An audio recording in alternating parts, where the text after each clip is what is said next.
And one of the more stirring images captured by our cameras was that of South Lake resident James Hoover, who was planting an American flag in the smoldering remains of his home. Eyewitness News reporter Kyle Harvey did the first interview with Hoover and has maintained contact with him over the last year, tracking this one man's recovery from the disaster. Joins us now with an update. Kyle.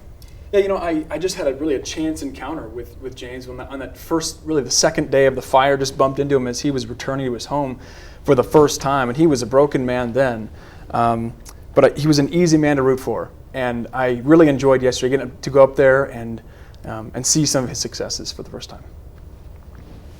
Cool.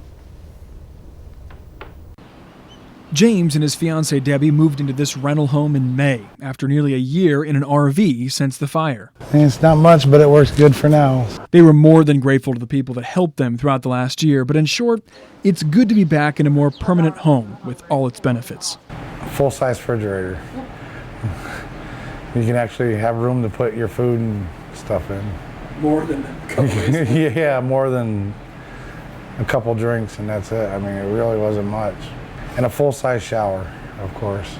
I first met James about a day after his home in South Lake succumbed to the flames.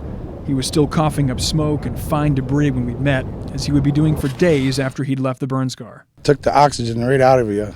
I mean, you couldn't breathe. It just burned your lungs, your throat, your nose. Of all the bad times for a wildfire, the Erskine disaster happened in the midst of an already trying year for James, who worked as a trucker. A knee injury had just forced him out of work and onto disability.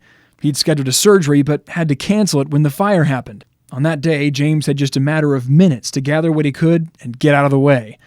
Like the fire, time since has moved quickly. Went by fast. Staying busy, trying to accumulate, get your life back, time goes by fast. Putting a new household together was tough. At first, there weren't family photos to put on the wall. But even time can somewhat heal that wound. James was blessed in the fall with a new granddaughter.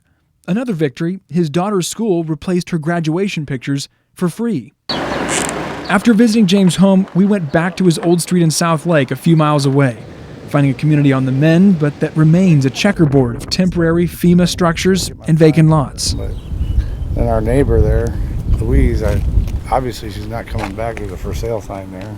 Though clearly not for a lot of his old neighbors, coming back was always the plan for the Hoovers. Let everybody know we're going to stand strong. And this community plans to rebuild? Yes, sir.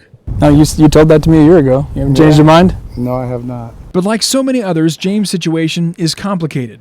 He's still trying to regain complete control of his property that he says now has a large tax lien tied to the state's environmental cleanup effort, which was itself a difficult thing. It's kind of hard to watch everything you've worked for get picked up and thrown in a trash bin with an excavator. Still, given what this street looked like a year ago, James is optimistic about the prospects in year two. I think it's going to be a rise, but a slow rise. People will start coming back. And there's a lot of unfinished business for the Hoovers and for many others, and even though tears are still shed thinking about that day last year, there's a resolve that I think will eventually put them back in South Lake. And James is working on getting his knee surgery rescheduled and has actually been able to get back to work while he waits. Live in studio, Kyle Harvey, Eyewitness News.